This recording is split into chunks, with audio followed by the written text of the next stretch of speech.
إليك وما وصينا به إبراهيم وموسى وعيسى أن أقيموا الدين ولا تتفرقوا فيه كبر على المشركين ما تدعوهم إليه الله يجتبي إليه من يشاء ويهدي إليه من ينيب وما تفرقوا إلا من بعد ما جاءهم العلم بغيا بينهم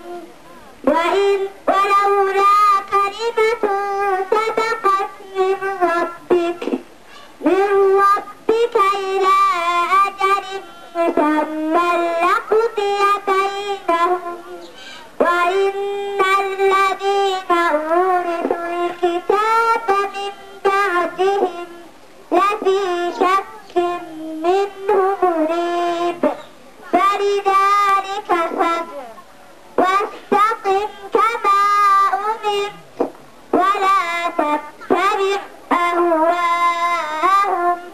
وقل آمنت بما أنزل الله من كتاب وأمرت